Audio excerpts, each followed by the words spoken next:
roads to the Trump assassinations lead to one thing alone. So we see some similarities between the shooters. Both were donors to Act Blue, a PAC for the Democrat Party.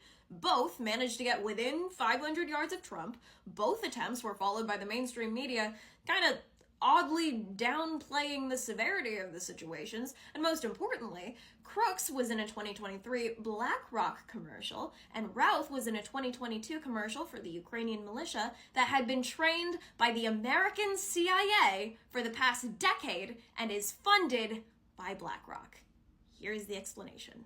So for context, Ryan Routh was a construction worker in North Carolina that moved to Hawaii, has a house and a business there that wasn't making any money, so he was listed as unemployed. But he really cared about standing for Ukraine. So this former construction worker with no income, operating entirely alone, ran a website offering Americans $1,200 a month to fight for Ukraine, was illegally moving Afghani soldiers fleeing from the Taliban in Pakistan and Iran to fight for Ukraine, dropped everything for months at a time to fly himself to Ukraine, and flew to DC to lobby for Congress to recruit soldiers for Ukraine.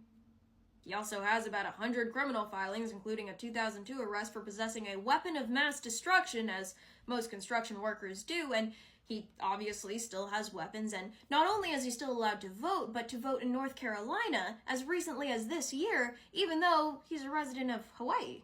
And like most construction workers, he had a hunch where Trump would be on a Sunday afternoon and was waiting at the golf course for 12 hours ahead of time, even though Trump's schedule was off the record. The most probable explanation is tied to BlackRock.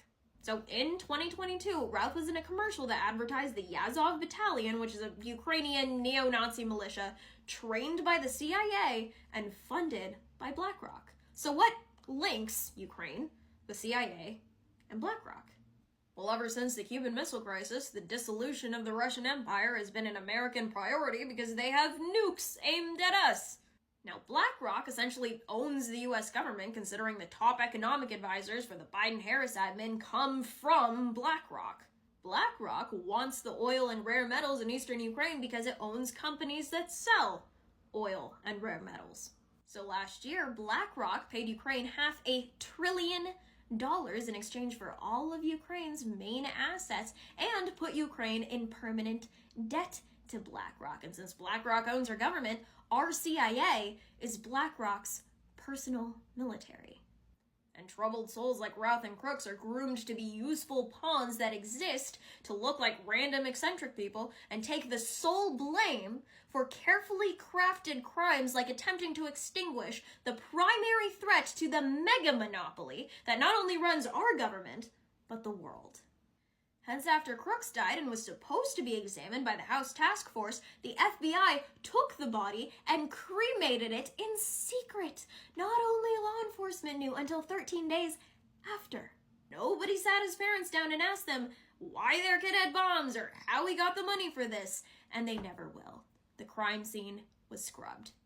So if it wasn't obvious before, it should be obvious now that your government, the CIA, the FBI, the Secret Service are a unit. Not because they're all buddies and love each other, but because they're owned by the same people. So anyone that threatens them, regardless of party affiliation, is a target.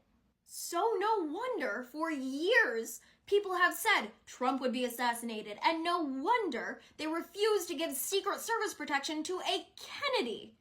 This is the mega monopoly versus the people, and always has been. But thanks to private media, we know that now. So the attempt to shut down any resistance is going to be stronger than ever. This is the totalitarians versus we the people. So fight.